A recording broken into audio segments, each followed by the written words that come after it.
Good morning and welcome back inside the Bill Crothers Secondary School Gymnasium here at the 2024 OSBA Fall Showcase.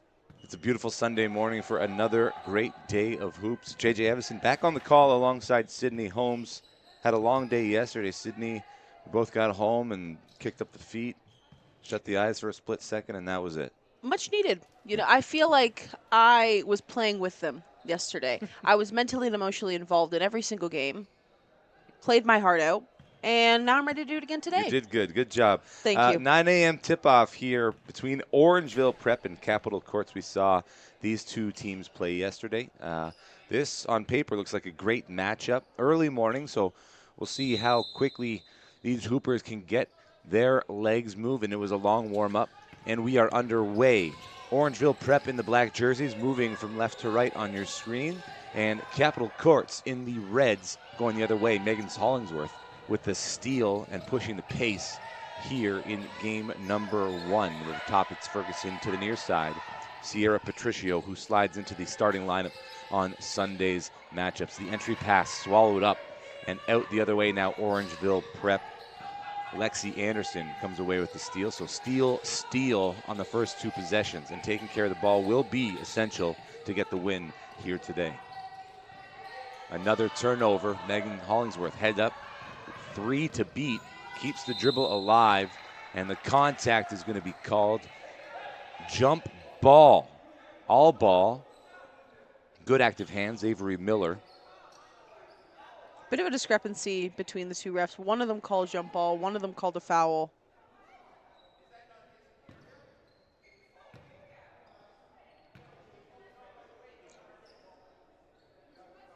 Greg Firth, head coach of Orangeville Prep, just looking for a little bit of an explanation, as the official who made the jump ball call was much closer to the play. But you see what you see, and if there's contact on the arm, you got to call it. So Hollingsworth to the line.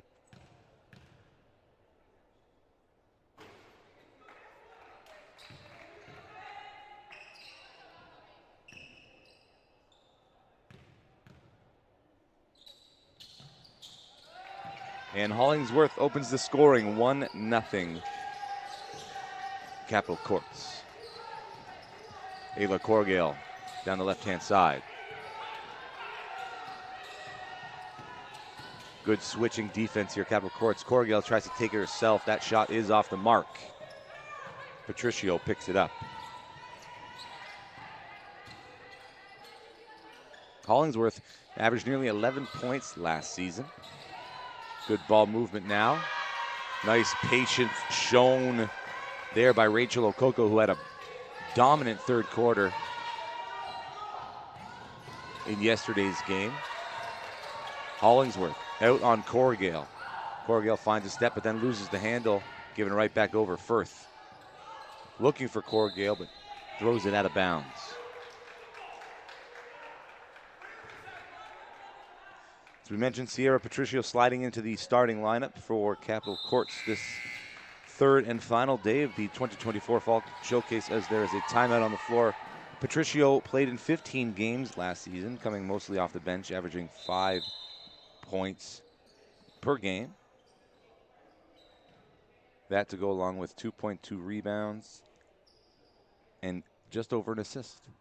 Right now for Orangeville, we see almost a kind of a collapse on offense. Head coach Firth really, he just called a quick timeout, and I don't want to say he was yelling, more so encouraging Corrigal, because every single time, at least for the past two possessions, she's come down the floor, she's dribbling too much.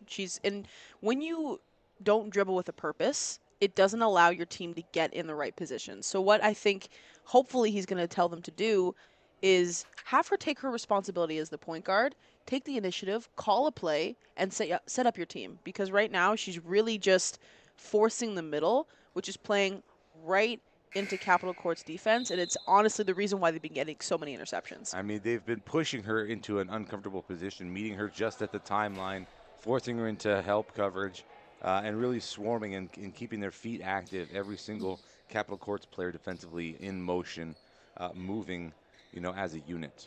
I also think their press break, too, they got lucky on the pass, too, being able just to kind of give it to Corgale and she takes it over half. But they need to get better at having that secondary pass because that's always not going to be there. They need to have their two bigs or power forwards be space mindful and kind of spread the floor a little bit. Capital Court's back on the offensive. Patricio into the front court. Hollingsworth, far side, kicks it back up, near pass. Georgia Ferguson finds its way back to Patricio.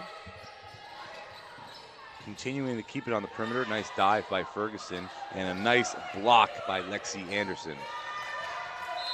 There's more of that hounding defense. Georgia Ferguson getting a hand on the loose ball, staying in the front court, making nothing easy for Orangeville Prep.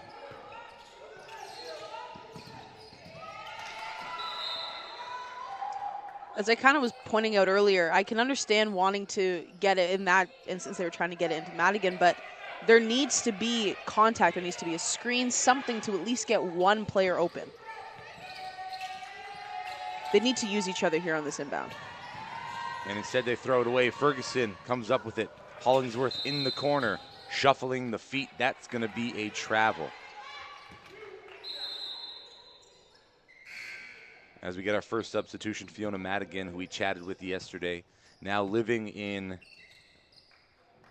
Mono, Ontario, right at Orangeville Prep. She's got the one-bedroom apartment there in residence after acknowledging that her family made some sacrifices to travel with her 8 hours each way from North Bay to practice. How about that for dedication to the game? It's funny, too, because when she was telling us, she was laughing because she knows it's not like a traditional thing for people to do, but it shows she's dedicated, and also her family's dedicated and allowing her to kind of pursue basketball at the next level, which is fantastic. And not just that, but these, prep schools have great educational programs as well. And, when you can marry a good basketball program and allowing your kid to chase their dreams while also getting a good education, tough thing to beat. As Katie Firth is at the free throw line now. We also talked about, I guess for lack of a better word, legacy programs. And Orangeville does happen to be one of those programs where there's a lot of success stories, not only in the NCAA, but actually at the professional level in the NBA. So it's definitely a tried and true program, and we know for sure it works. Another substitution here for Orangeville as Lexi Anderson heads to the bench.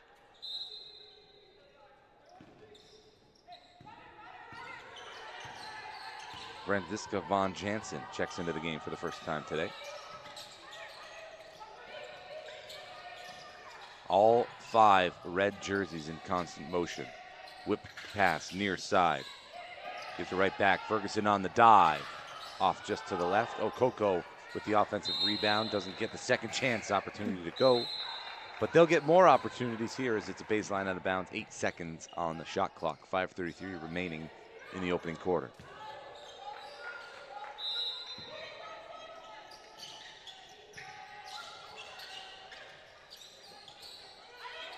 Alex Ambasette and Jada Dennis playing give and go. 2 seconds on the shot clock. Patricia Augustine's got to put it up.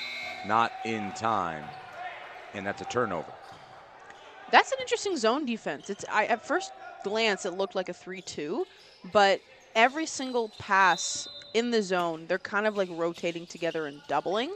So it's an interesting formation. Like, good on the coach. Forced a late shot attempt and, in fact, forced the shot clock violation. Avery Miller.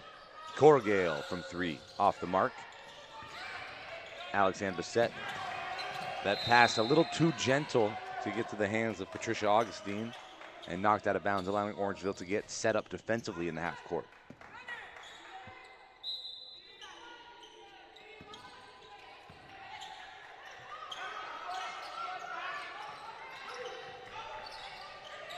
More good ball movement here. Capital Courts. Dennis with the 3. That's off the mark. Okoko demands the rebound. Is triple teamed. Nice pocket pass to Georgia Ferguson. That's the only downfall I've seen so far with this zone is because they're having to double every single pass. Every single time the 2 bigs down low are turning their back on the weak side, which allowed Capital Courts to really get that behind the back pass. Firth attacking the paint into double coverage. Ball ripped away by Augustine and pushing the pace. Dennis ahead and back to knock it out of bounds is Mackenzie Feynman. Good hustle to get back defensively.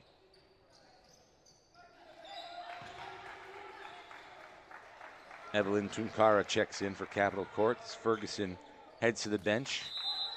Get a quick breather. Great first 4 minutes here for Georgia Ferguson. It's 5-1 Capital Courts.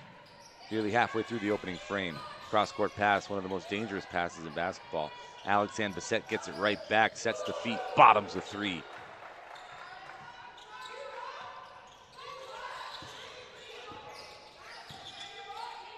Defense just couldn't react in time from the cross-court pass. And as soon as it was caught on the near side by Augustine, she went right back with it, taking advantage of the slight difference in reaction time. Mackenzie Feynman squares up. Augustine pulls down the board.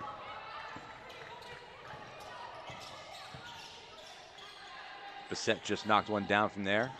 This time, swings it back.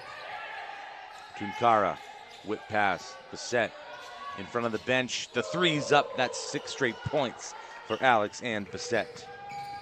Coach Firth was calling from the bench to hedge. The problem is the bigs are too low that nobody is going to be able to have time to get out to block that three. Madigan, no.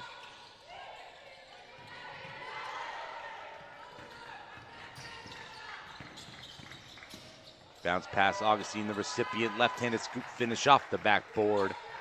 Capital Courts throwing the first punch.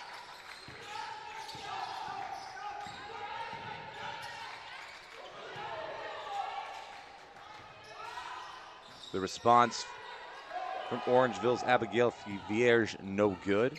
Here comes Augustine over the timeline. Okoko flashes. Tunkara goes baseline and gets the floater.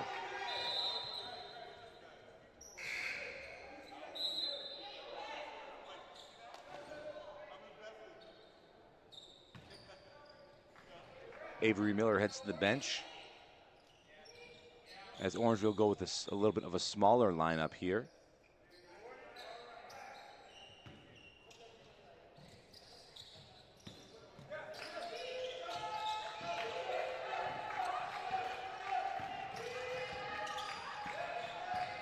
Feynman feels the pressure from Augustine, gets it to Firth. Firth into the paint, turns around, picks up the dribble, in trouble. Madigan looking for a diver, far side. Feynman, three's up, three's good.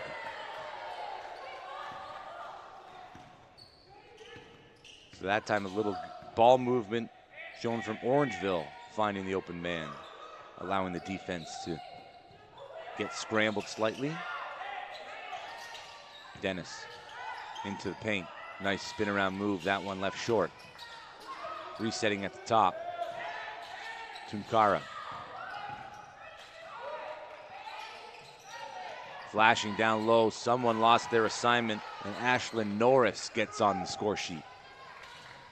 Madigan ahead of everybody. Waits for her defender to blow by, but then Jada Dennis gets called for the foul.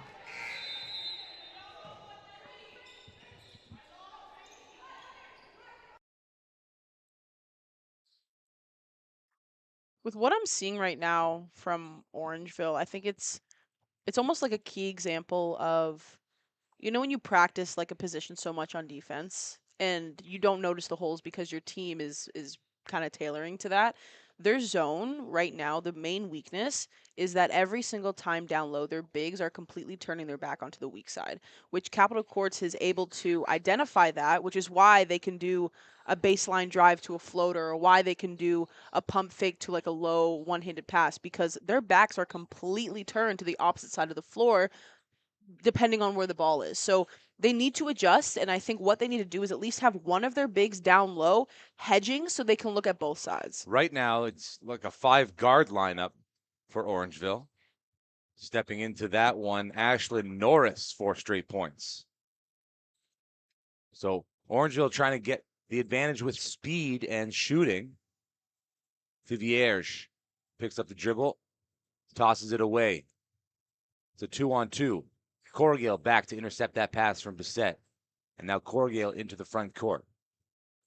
What does Orangeville have on this offensive possession? It's a Corrigal drive to the rack. And the bounce through. Shooter's touch. 11-point lead. Capital Courts 46 seconds left in the opening frame. Good job by Bissett to close out and get the advantage. Unfortunately, unable to keep the entry pass alive.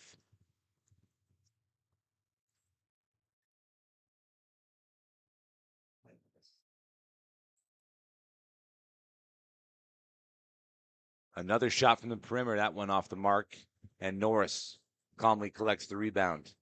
Dennis now working on Corgale. It's a one-on-one matchup. Corgale hits the deck. Dennis unable to complete the play. Feynman down the right-hand side into the corner for Corgale. Corgale, no hesitation. That shot too strong. 12 seconds left in the quarter. Dennis, inside-out dribble. Nice step through hesitation. That's a beautiful basketball move. Does Orangeville have what it takes to get a shot off here? Corgale approaches the half line, throws it up. Had the line, didn't have the distance, and after 8 minutes of play, Capital Courts lead 21-8 over Orangeville Prep here at the 9 a.m. tip-off at the 2024 OSBA Fall Showcase.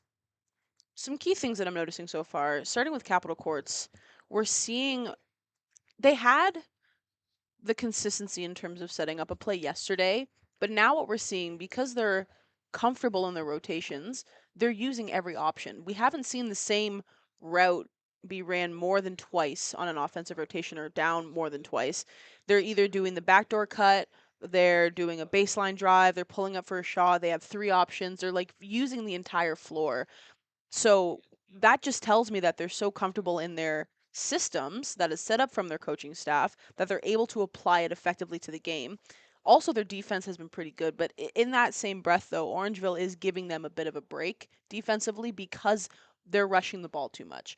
They haven't really been able to consistently set up a play as we've seen them do yesterday. It just seems like the point guard is either rushing the ball too much to try to do a solo drive or a dish, or they're allowing themselves to get caught dribbling too much and they aren't really able to set up any kind of play. It looked like towards the end of the first quarter there, Orangeville was running the 7-second or less offense with the 5 guards on the floor. Get down the court, get to the shooter, get to your spot, and put the shot up. Obviously, at the end of the quarter, you want to try and close that gap as much as possible. So we'll see how they come out here to start the second quarter. But Capital Courts just keep doing the same thing. For me, it's the ball movement around the perimeter. Yeah. I also don't mind a zone either for Orangeville. I think they can capitalize off of that. And for this team specifically, it's a good defensive move. They just need to be able to have the person down low be able to hedge both sides of the floor. A couple of bigs back on the floor for Orangeville as Demaya Woodard checks in for the first time today, and Avery Miller back on the court. Patricio picks up the dribble, gives it up. Now inside, Okoko swatted away. Sounded like all ball. And the foul will go on Fiona Madigan for contact on the arm. There's a bit of miscommunication there with Orangeville. We saw Madigan, there was a screen at the top, and she lost her defender for a second, and there was a drive that was able to be allowed from Ferguson, kind of a solo effort. Didn't get the ball, but what I wanted to point out was when you're on defense, if you're switching, you need to at least, and I know you mentioned this yesterday, try to get at least a hand on their hip or something so that way you can try to meet them at the spot. But if you're switching and you're already a step behind, you're not going to get there in time. It's too late. Okoko 1 for 2 from the line. Woodard grabs the rebound. Corgale head up the whole way, looking for somebody, a teammate. Nothing there. Great defense and a steal here. Capital Courts out on the run. Blocked at the top. Way to get back, Fiona Madigan. Katie Firth. Woodard inside. And while going up, Woodard gets blocked at the top by Georgia Ferguson. Contact made on the arm, so Demaya Woodard will go to the free throw line, looking to close this gap. That was a good play from Firth. I will say that was probably the most I've seen. I know she's not traditionally maybe a point guard bringing up the ball. Usually we see Corgale doing that. But I want to see Corgale kind of adopt Firth's play style just a little bit. Like drive in, but drive in with intention and then create a play out of it. Don't just continuously dribble at the top of the key. Driving kick, swing, swing, shoot. Patricio to Hollingsworth, gets it right back. Patricio alone from distance. Can't get it to go. Corrigal out on the run, it's a 3-on-2. Madigan from the corner. Back iron. That falls to the hands of Avani Tella. This is always a question I have, and I don't know if it's maybe an easy answer. For me, if you're shooting the three and you're not, I mean, it's hard sometimes. We all want to think it's going in. Are you instinctually, regardless, following the rebound? You should be. You should be. Regardless of whether or not it's going in, follow your shots. Woodard grabs the loose ball. Corrigal over the timeline. Madigan, near side. Uses the screen, finds the roller. Dribbles off the foot of Ferguson. There's a whistle on the floor. A couple of bodies sprawled out on the hardwood. Everybody's up. Okoko has a slight limp.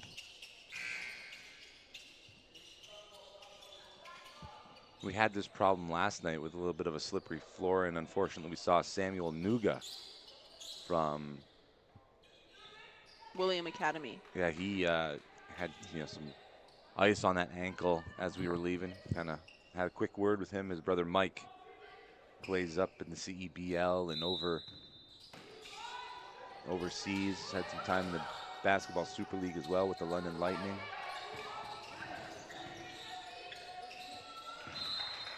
Oh, the goal was there, the target was there, but the pass just out of the reach of Lexi Anderson. That's a good effort, though. But that's exactly what you have to do because she has the height. Go to her lead hand.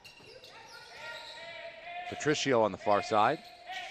Down low, Ferguson. Okoko. Back to Ferguson. Bounce pass, Hollingsworth. Near side three is up. Off iron. Firth with the rebound.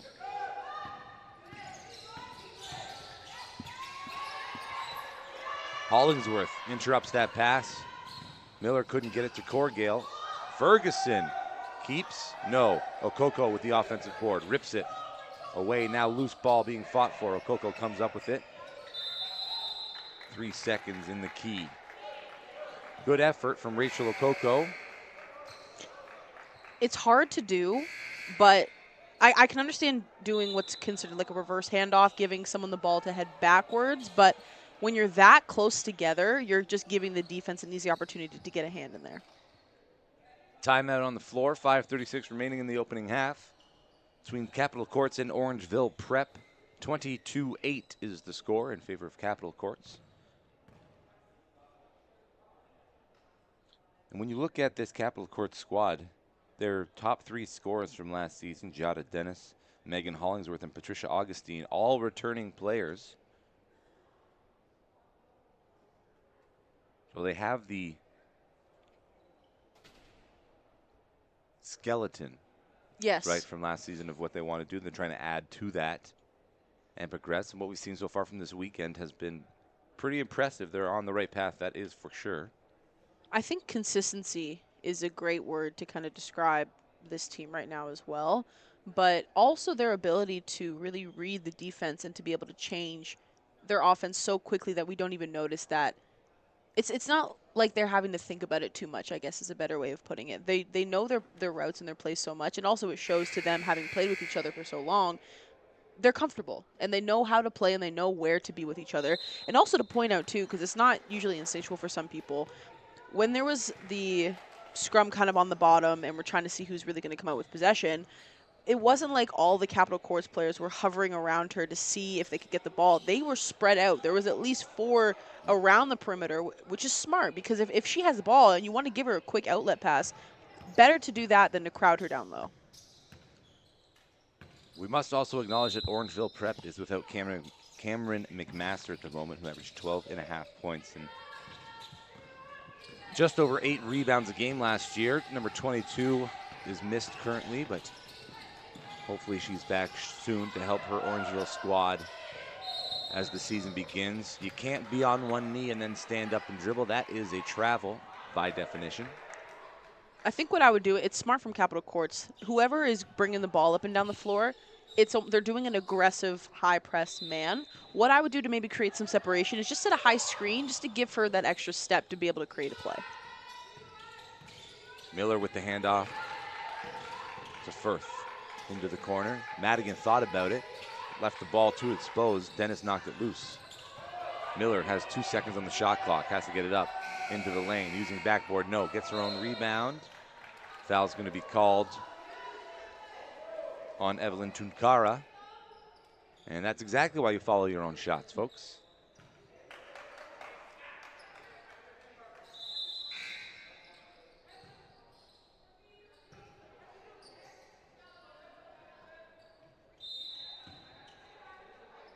Daniela Appo checking in for Capital Courts. Madigan, 3, near iron. She's been circling that hoop, hasn't been able to see one drop yet. And sometimes all it takes is one to go through. You start feeling the ball in your hands a little bit more, a little bit better. The hoop looks a little larger. Orangeville into Miller. Can she save it before it goes out of bounds? She does. Just gives it up to Patricia Augustine. Keeps the whole way. Nothing there. Madigan now out on the run. Orangeville have numbers. Ahead. Feynman kicks it out. Miller for 3, no. You always look at like guaranteed points. It's funny. Sometimes I think I shake my head so much that I don't know if it can be heard. But it was a good drive down. It was a good play. But the ball needed to go to Anderson. It needed to go to Anderson. I can understand a 3, but their 3s haven't been hitting. I would just give it to Anderson. She's going to be more likely to knock down a layup than we are to secure a 3 ball, at least at this point in the game. Especially when all the momentum's moving that direction. Exactly. Dennis with the display of ball handling. Tunkara. 6 seconds on the shot clock, charging into the lane. Getting her own rebound. Appo kicking it out. Deep 3 from Norris. That's off the front of the iron. And saved, but right into the hands of Corrigan.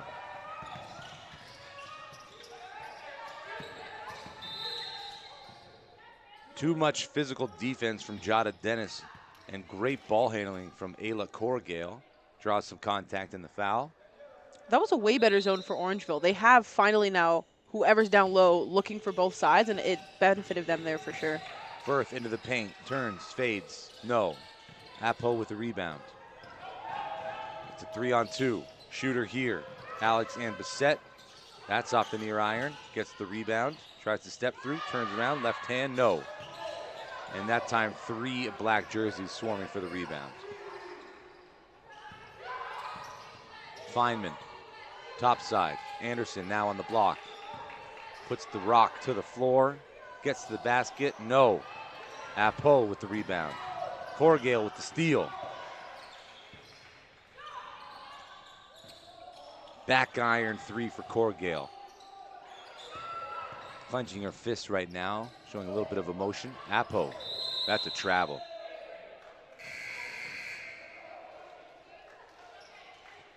I can understand the frustration. It's not the nicest thing when you don't have plays working out, but we need to look at some positives. They're getting the shots off.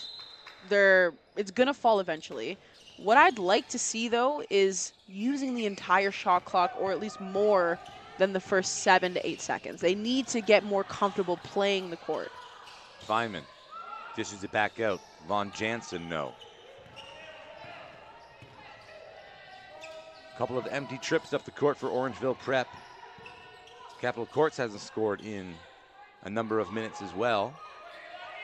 The ball has become stagnant in the offensive side for the ladies in red. Augustine to the corner. Good closeout.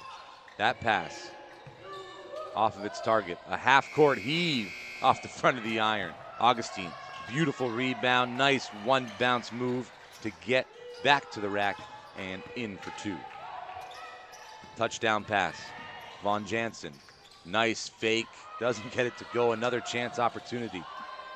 The 3 is up, and finally one goes through for Orangeville here. Abigail Fivierge.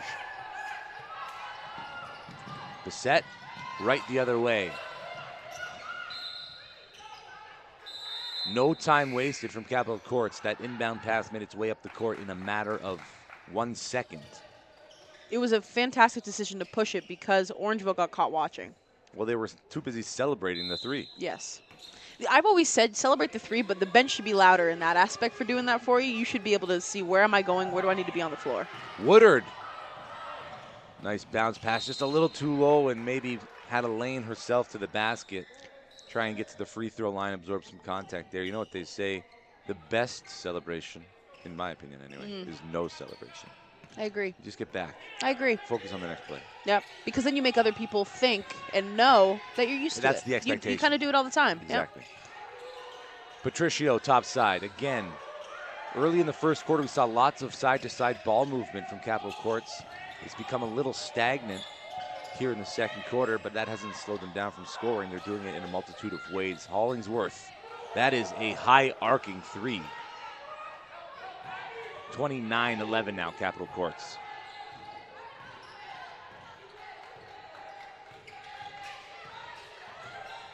Inside pass, Miller. Back out to Woodard. Another strip from Augustine. Hollingsworth was ahead of the pack. Good job from DeMaio Woodard to disrupt that pass. It was a 3-on-1. Woodard now moving downhill. Kicks it back out to Vierge. No. Hollingsworth, rebound, two-hand, ahead. Ferguson slows things down. Patricio with a move. Step around. Ferguson, nice dive. Extra pass at the corner. Hollingsworth just drilled one from there. That one in and out. Vaughn Jansen with the rebound. Under 40 seconds remaining. The bounce pass to Corgale. Wasn't expecting it. Augustine now. Feet set. Tunkara misses it all. Now Corgale wants it. Miller. 22 remaining in the opening half. Left-handed? No. Patricio. 3-on-2. Augustine, extra pass. Easy bucket, Evelyn Tunkara. 31-11, it's a 20-point lead. 8 seconds left in the second quarter. Can Corgale get a shot off? She slips, just throws it into the front court. Hollingsworth almost had enough time. And that is the first half coming to an end, 20-point lead. As a big, right? Traditionally, at least in my aspect, I don't love running. It's not usually my favorite thing. Basketball, you'd say, Sydney is a running sport. It is, obviously. As fast as that back and forth was for what I want to say the last 50 seconds, there was no setting up, there was no plays. Capitol Courts it doesn't really matter for them too much because they have the lead. If Orangeville wants to continue to push the ball, fine with them. But we've seen during the majority of the game that every time Orangeville pushes the ball, they lose control or they're playing too quick and they're not allowing themselves to get set up. But for the last 50 seconds, it was consistent running back and forth. No one was able to get set up anywhere, defense or offense. It was kind of just thrown around a little bit. But when you think of that too, and Capitol Courts gets a basket and they go to inbound, Orangeville, they're getting pressed. So you're tired, you're running back and forth, and now you're getting pressed and you're having to try to bring the ball up and down the floor. Mistakes start to pile up. Exactly. So right now, if I was the coach of Orangeville, I would tell them to slow down and to go a point at a time, go a possession at a time, and not try to really advance it more than you have to. Well, there's no 6-point play, right? So you kind of have to take it one possession at a time. With 16 minutes left in the game, we're going to step aside for halftime. We'll be back with 3 minutes to get you set for second half action. You're watching the 2024 OSBA Fall Showcase on OSBA TV on YouTube.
second half about to get underway here.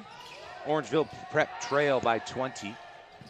Some good ball movement and excellent defense from Capitol Court has them ahead 31-11 with 16 minutes left to play from the 9 a.m. tip-off here at the 2024 OSBA Fall Showcase. Ayla Corgale opens the scoring in the second half. Head coach Greg Firth of Orangeville Prep has yet to find the lineup that's been able to penetrate and continually be successful against this Capitol Court's defense. Rachel Okoko a little too close to the basket that time. Fiona Madigan thought about the shot, finds the roller. Okoko called for the foul, and heading to the free throw line, Lexi Anderson. It's patience from Madigan. She saw there wasn't a lane. Instead of forcing it, she stopped, pivoted, looked around, and a great handoff. Right now kind of working on, looks like a little bit of hip tightness is Fiona Madigan. As Anderson drills the first free throw. I thought Madigan was going to just pull up from the mid-range there. You know, she is a shooter. Anderson off the mark on the second.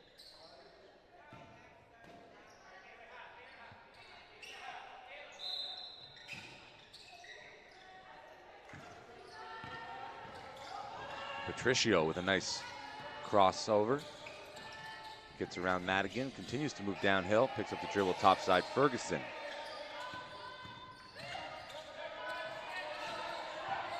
Patricio finds a way to the baseline. Hollingsworth grabs the loose ball. No dribble, 10 seconds on the shot clock. And a foul on the backside. Turnover. Orangeville ball.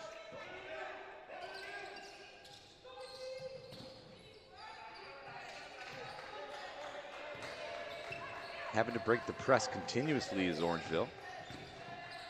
Firth hands it off to Feynman. Steps inside the three-point line, off to the right. Following the shot is Firth that gets rewarded with the rebound and 2 points.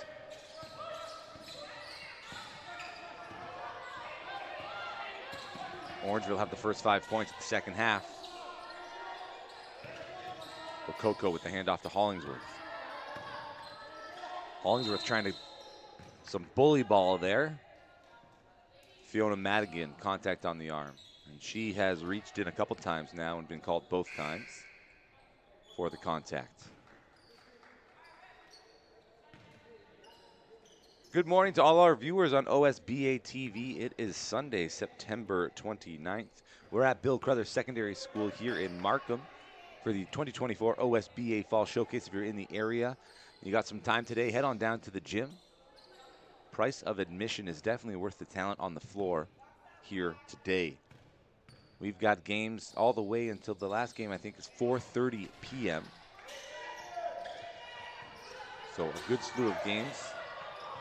6 in total for us to call today. If you're not in the area, we appreciate you staying tuned in as Mackenzie Feynman Pretty. shows off. That was very nice. Her handles, getting to the rack for 2. 32-18 now, Capitol Courts. Okoko back at the Hollingsworth. Just too long. Madigan with the rebound. Corrigal wants it. Corrigal gets it. Madigan. Firth was open. A little too late of recognition. Madigan keeps, and now is in trouble. Firth, nice dive. Here's Corrigal. Near side three is up. Back iron. Firth, another offensive rebound. Kicks it out to Feynman. Hand off. 8 seconds left on the shot clock. Corrigal moves downhill. Gets contact and one. Ayla Corrigal. Slow start for Corrigal today, but she's really finding her footing here in this second half. And Orangeville Prep, I mean, they must have had some sort of really encouraging words, something magical coming from head coach Greg Firth to start the second half this way. And something that we were missing, too, was her patience. Before, we saw in the first half of play, when she was on that wing, she would have just immediately driven the ball towards the net, not really taken time to see any lane options. But she took her time there, maybe a 2-second beat. Then she hard ripped it, was able to get the N1.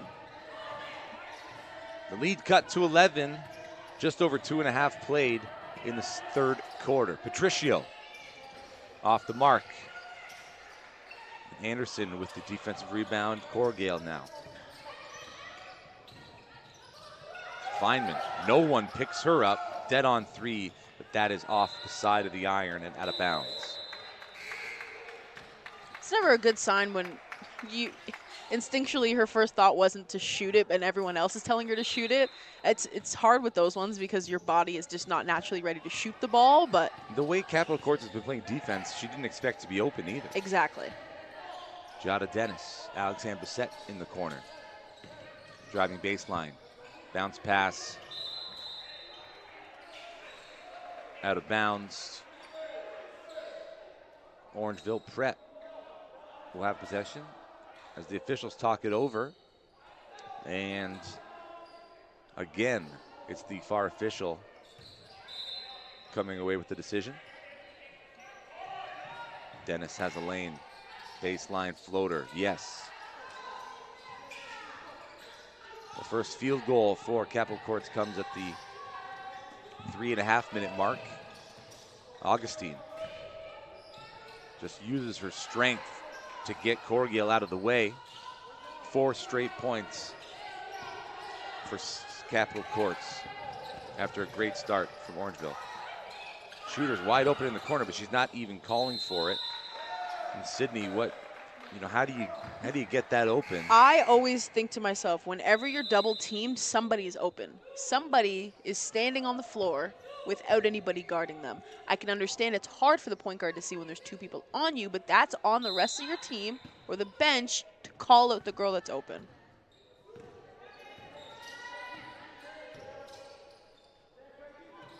Ferguson's at the elbow. Augustine, step back. No, now drives. Corner, Bissett. Ferguson with the offensive rebound. Bounce pass, Augustine, backboard and in.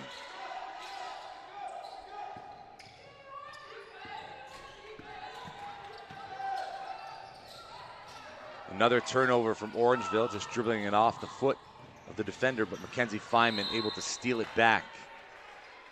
And Evelyn Tunkara gets called for the foul.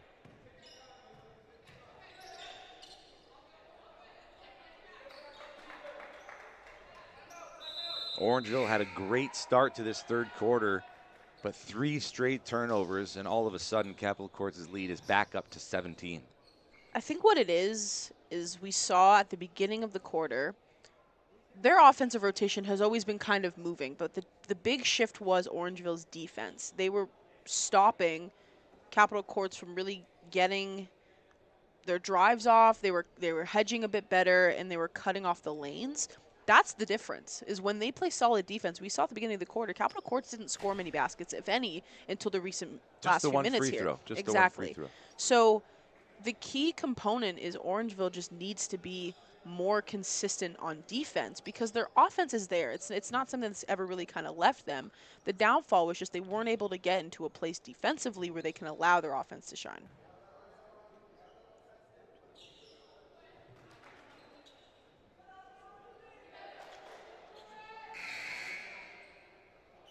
.346 remains in the third quarter. 38-21, Capital Courts ahead here for the 9 a.m. tip-off. Coming up next, Collège Saint-Jean-Vanille, the gentleman from Montreal, taking on Excel Hoops from Brampton. That will be a 10:30 tip-off. And credit the organizers for keeping this tournament on schedule. I think we maybe had 1 delayed start yesterday, and that was a referee issue. Just ending a game and having to travel to get here. Corgale, far side, picks up the dribble, in trouble. Firth, moving downhill. That pass last touching Capital Courts. 8 seconds on the shot clock for Orangeville.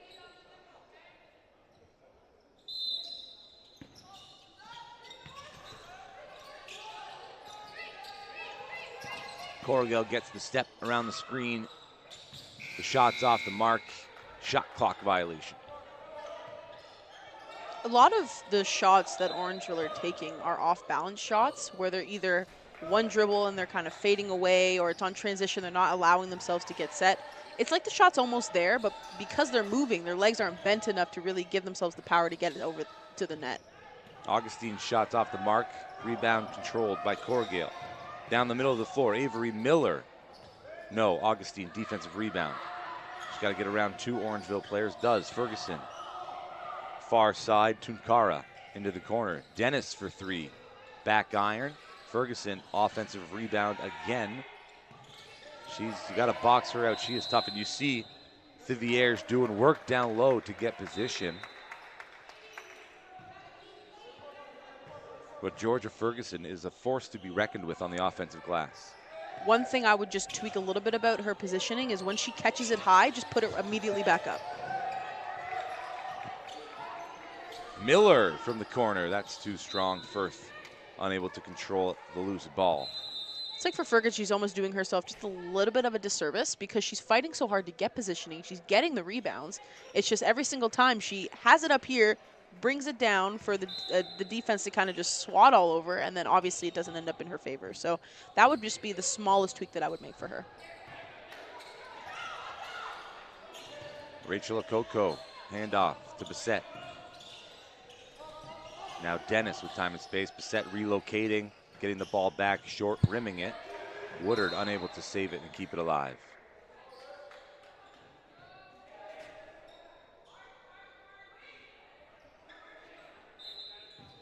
And we will get a look at Demaya's brother Demetrius Woodard a little bit later, when Orangeville Prep take on Code National. That game is a few games from now.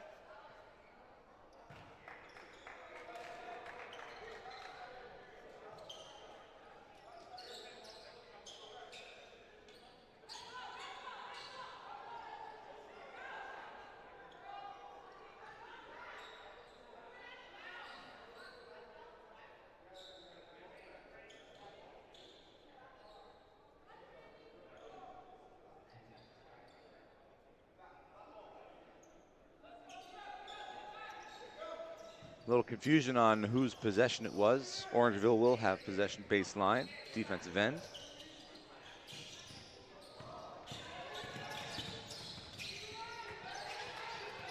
Two seconds to get it over the timeline. Nice crossover, but just not in time. Maybe a fraction of a second late. 8-second backcourt violation. That's got to be a photo finish type of thing. I thought she was over. You know, I always, what is it? Give the tie the runner? Yeah, exactly. Right? You and I are in agreement on that one. Shuffling the feet there. It goes uncalled for Okoko. Augustine works into a double team. Picks up the dribble. Cross-court pass to Dennis. Nice dive. Left-handed finish. Ashlyn Norris. So limited minutes for Norris, but she has been impactful in those minutes. Thivier's loses the handle, gets it right back. Rachel Okoko called for the foul, or perhaps that's actually going to go on Tunkara for the push. Okoko reached in, thought she got some arm. But they will say number 6 in red for the push.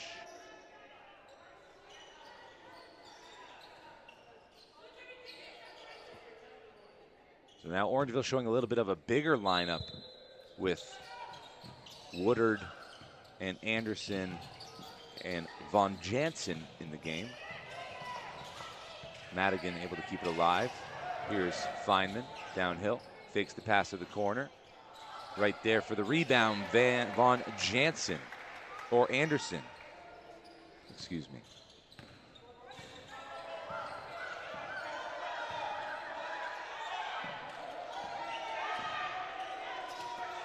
Mackenzie Feynman comes up with the steal. Fiona Madigan, that's just too far out of her reach, so she makes the smart play to slow it down, and they're going to reset at the top. Feynman, double team, gets around it, picks up the dribble. Madigan has 7 seconds on the shot clock, trying to get open. Here's Woodard from 3, no. Dennis corrals the loose ball.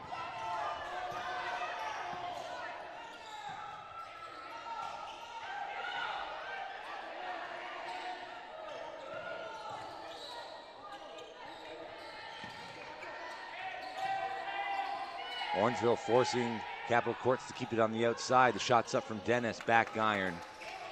Von Jansen kicking it ahead to Madigan, maybe an ill-advised pass, but Madigan able to keep it alive, can't get the shot off, though it does fall at the end of the third quarter. A lot of mistakes offensively for not just Orangeville. I mean, again, Orangeville, I would say, actually kind of found their own a bit offensively in this quarter, but Capital Courts, this is the first quarter we haven't seen them win on a scoring perspective. So they were rushing the ball a lot more. They weren't really getting themselves into true positions, but also surprisingly, though, they've been knocking down their threes, but that hasn't been the only thing they've had at their disposal. They've had handoffs, dish passes, low cuts, but for whatever reason, this quarter they decided to rely a lot on the three ball. What do you think of the different lineups we're seeing from Orangeville Prep? It's like head coach Greg Firth is continuing to look for, some sort of magic. Right now, we saw at the end of the second quarter that that small lineup. We saw a little bit of a bigger lineup here in the third quarter. What lineup are you liking right now? I'm more favorable to having the two bigs out at one time. I just think they kind of match up a bit better with each other, to be honest. The only reason I say this is when he put out the line with a lot of the more like shooting guards, point guard kind of positions, at least height-wise, I was noticing that there was a lack of rebounds. And that can be counteracted with boxing out. It just seems like instinctively their first initial thought was to push the ball back down the floor. But when you can have the presence of at least two bigs, and we've seen there's already such a strong presence with Anderson down low, having that extra support is helpful, so that way it's not just all relying on her.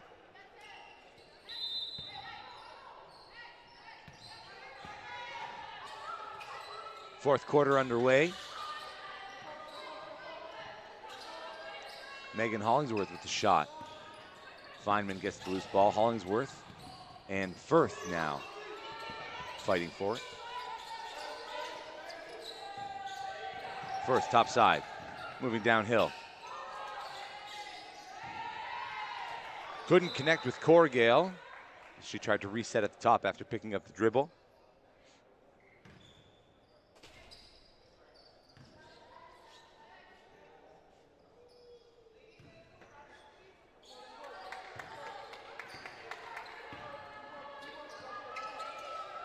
Criscio and Hollingsworth playing catch.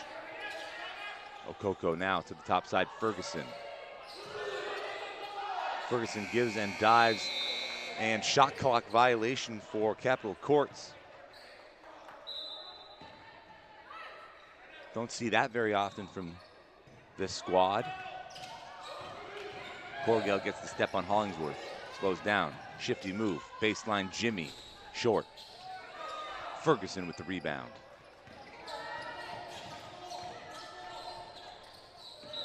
That pass from Patricio into the corner just too high for Avani Tella to corral.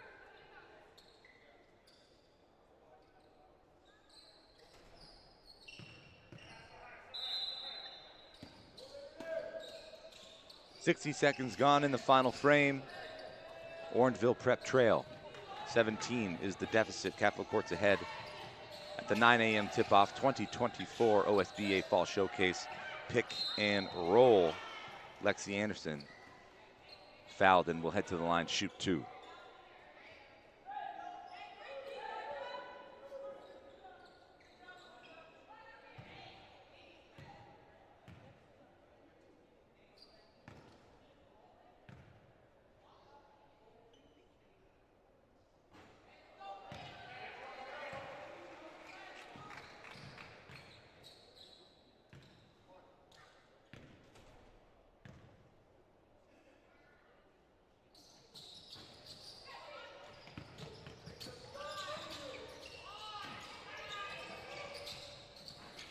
First shot's off the mark. Hollingsworth corrects the loose ball.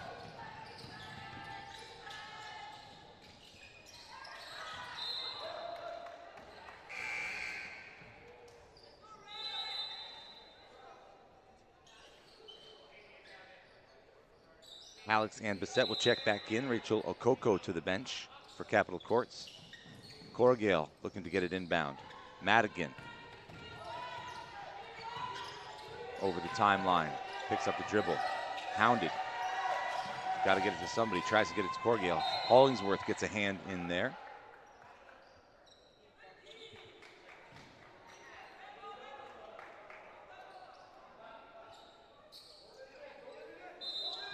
Nearly 2 minutes gone in the fourth quarter. Inbound pass thrown into a collection of players, and Capital Courts come away with it.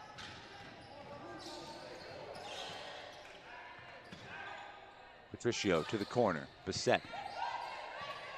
Right back to Patricio and back to Bissett. Now into the corner is Hollingsworth. 7 seconds on the shot clock. Hollingsworth down low. Ferguson, good for 2. And the trend continues. We spoke to more than a handful of players yesterday here at the tournament, and we have our first guest this morning joining us. Sydney, who do we have? CSJV basketball, Elohim Bongeli. First of all, welcome. Thank you very much. Have you ever done anything in terms of like the broadcasting world? Like, I know basketball is obviously like your passion, but have you ever like kind of sat up here, gone through like the full interview process and really talked about the sport like this? No, this is actually my first time. I'm really excited for this one, to be honest. So a question that I have for you, is there anything, I know we talked about yesterday with a bunch of the other athletes, how the consistency really kicks up in terms of like practice and games that you play during the regular season. Is there something that you do in the off season to really prepare yourself? Honestly, what I do is mostly focus on weight training because usually during the season, weight training is actually really hard to do because um, during the season, the amount of reps, the amount of time we run, like practice, the amount of time we run in games, the amount of calories we're losing, it's really hard to like regain that weight throughout the season. So mostly I just focus on my weight training to get more built, so that when I get into the season, I don't need to struggle on getting like pushed around a lot during the games. And it's interesting too, because I know for a lot of basketball players, it's not like weight training is kind of pushed to the wayside, but it's almost like there's not a tremendous amount of time for you to truly put in that effort during the season because it's cardio and you got to work on with practices and plays. Is there any kind of specific regimen that you have for yourself away from your team that you really keep up during the regular season? Not really, no. It's just kind of like everyone's just kind of built in Yeah, together. exactly. And I know, obviously, with your team coming from Montreal, there's a bit of a distance, obviously, and you have to travel to these tournaments, especially being here in Markham today at Bill Carruthers. What do you do for travel days? Is there anything specific, like a mindset you have to kind of get into to prepare for the game? Because I know sometimes for people it can be hard when you're traveling a long distance to come play. Usually, because it's my first year with CSJV, and this is my first time also traveling, so I don't really know much. But what I do know is like our coach will tell us to when we go like on pit stops, coach will just tell us don't get any junk food, don't just eat healthier. Yeah. It's just mostly that. Just get focused, get ready for the game. Perfect. Yeah. How do you feel like the team's working through this weekend early on, and what are the goals that Coach wants you guys to come away with after the time here in at Bill Carruthers? This weekend hasn't been really that bad, but our first game it was really tough. And usually our coach, Coach Kadir, our assistant coach, usually tells us 3 things that we have to do in the basketball game. The first thing is doing less turnovers. Second is rebounding, and third. Got to remember the third. Coach ain't going to be happy if you don't. Turnovers, rebounding, And I think it's making smart decisions. Yeah, you got to play. Smart decisions. Play Yeah, with IQ, yeah, it's right? more IQ. Yeah. And the game can get pretty quick, with if you get transition after transition after transition. And how do you go about making those smart plays and bringing in the IQ where, maybe you realize, okay, we just had 2 quick transition plays. Maybe we need to slow it down, get into a half-court set, get into our rhythm again. Who's the leader on your team that you're looking to do that on the floor? Honestly, the leader in our team is Christian Elazi. He's really the guy that really he's like the glue of the team. He really like sticks the team together because when things aren't going well, he always like groups us in like after a free throw just to tell us we got to slow the pace down. We have to do this. We have to. He's always there for us every single time, even in practice. Practice when everything isn't going well, he's always there to regroup the team so that things can go slowly and smoothly. Obviously, the team goals of kind of, trying to go for the undefeated season, going for the championship. But what about you personally? What goals have you set for yourself in terms of your personal development this season? Personally, I want to win Rookie of the Year, Okay. but it's gonna be like a really hard process. But I got faith, and I'm just humble about it. And I think I'm gonna make it. And for the team, we want to win a chip, like, because mostly people are underestimating Montreal basketball talent. So the fact that we're here, we want to change that. We want to change the basketball world with all Montreal players to show that we're not weak. We're tough mentally and strong. So the fact that CSJV could bring a championship this year would be also great for us. Are you from Montreal originally? No, I'm born in Toronto, but I moved to Ottawa. And when was that? That was back in 2021. Okay. Yeah. And have you seen, I know that there is a big shift in the basketball community in Montreal, and they do have a great community there. Right, they have 2 professional teams. Obviously, the university teams there have done really well. Can you just talk to me about what you've noticed kind of in your short time in terms of the basketball community and the landscape in Montreal? Honestly, I could say um, in Montreal, we're just I feel like we're like more dogs because everything is not given to us. Right. Because in Toronto, like even if in Toronto, there's lots of players that everything's given to them. They work for it, but everything is given to It's a them. little bit easier, perhaps. It's easy for You got them. more eyes, and you can. I mean, that's fair. I mean, when you look at the players that come out of Montreal, Lou Dort and Ken Birch and some of those guys, you see that they have kind of a different approach to the game and they treat it differently. Obviously, Lou Dort, one of the best defenders in the league, the wing defenders. Ken Birch still trying to find, his home. But there's definitely, you can tell when a player's from Montreal, right? Yeah. They just have a different aura around them. 47-25 here. Capital Courts continue to lead as we approach the final 3 minutes of this game. And up next, I believe you're on the center court here in the next game, taking on Excel Hoops. Joining us in the broadcast booth, Elohim Bongeli from CSJV in Montreal. Last question I have for you, because I don't want to take too much of your warm-up time ahead of the game. Is there anything specifically that Coach has said that he wants you guys to achieve going into this game? I know, obviously, we talked about season goals and kind of where you want to do, but is there anything specifically that he wants you guys to achieve going into your game here? Specifically, just 2 things. It's rebounding and pushing the pace every single time. Always pushing the pace and rebounding because we're a small team. We always have to run the pace. That's what he always says every single practice because this year we're not that much of a tall team. So our only advantage is just running, always running the fast break every single time. So I think that's one of our goals for today. Perfect. Yeah. And I know I can't wait to see that. We're going to be commenting on your game shortly here. We have 3 minutes until the end of this game. So fantastic luck. I know you're going to do tremendous work, and I can only imagine how much you're actually going to be able to implement that into this game. Rookie of the Year, we wish you the best of luck. Thanks for joining us in the studio. Thank you so much. Go get warmed up for the game. Excel Hoops and College St. Jean Veni coming up after this one. The tip-off set for 10:30, about 22 minutes from now, as we are into the final 3 minutes of the 9 a.m. tip-off. Good ball movement, and the ball finds the hands of Alex and Bissett for the easy 2.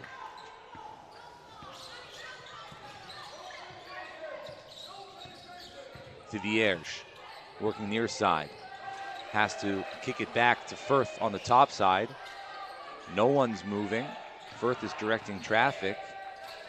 And there's miscommunication. Firth looking for Miller to come up to the wing. Instead, Miller cut back to the basket.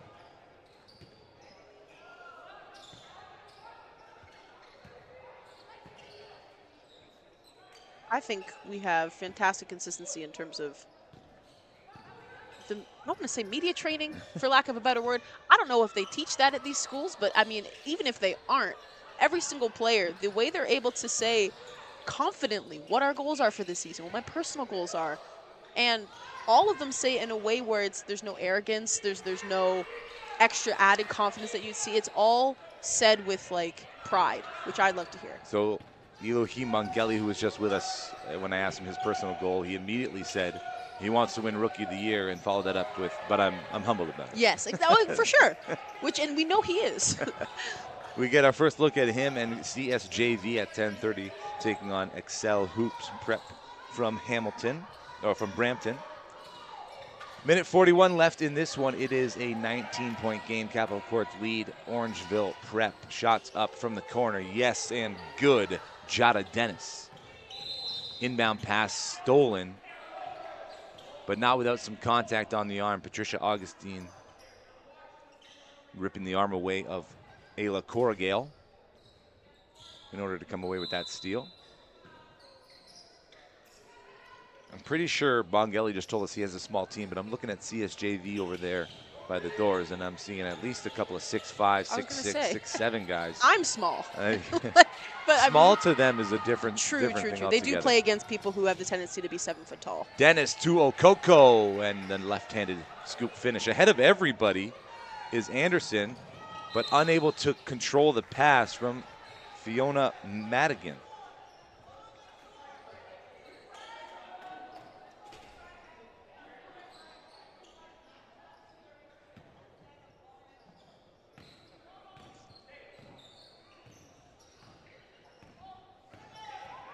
So I had to do a little bit of research. I know we'll kind of get more into it. But CSJV, for those who, like me, who thought they've heard it before, and they have, Olivier Rio. I don't know if a lot of people. Olivier Rioux. Yeah, Ryu. Thank you very much. I don't Down know in if Florida now. I would hope a lot of people know who he is, but he's now exactly down in Florida, IMG Prep. That used to be his club when he was in Montreal. That used to be the team that he played for.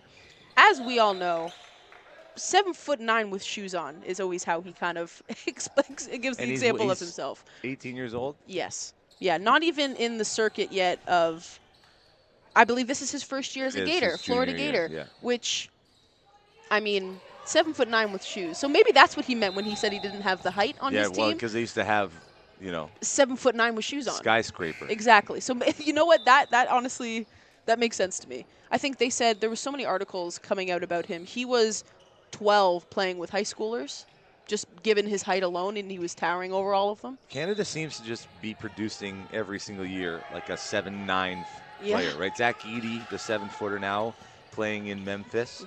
Obviously, Olivier Rioux starting his NCAA journey, and I believe there's a college kid, another Montreal or a Quebec kid, 7'5" or 7'6", in his grade 10, I want to say. We'll have to get that information. Under 30 seconds remain.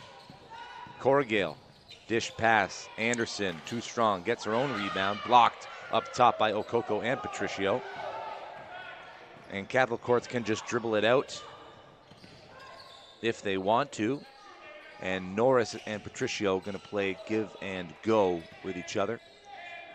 And that is exactly what Capital Courts will do. They will hold on to the ball for the final possession. 56-30 is the final score from the 9 a.m. tip-off. Orangeville Prep fall to 0-2 in the tournament. Capital Courts with a decisive win.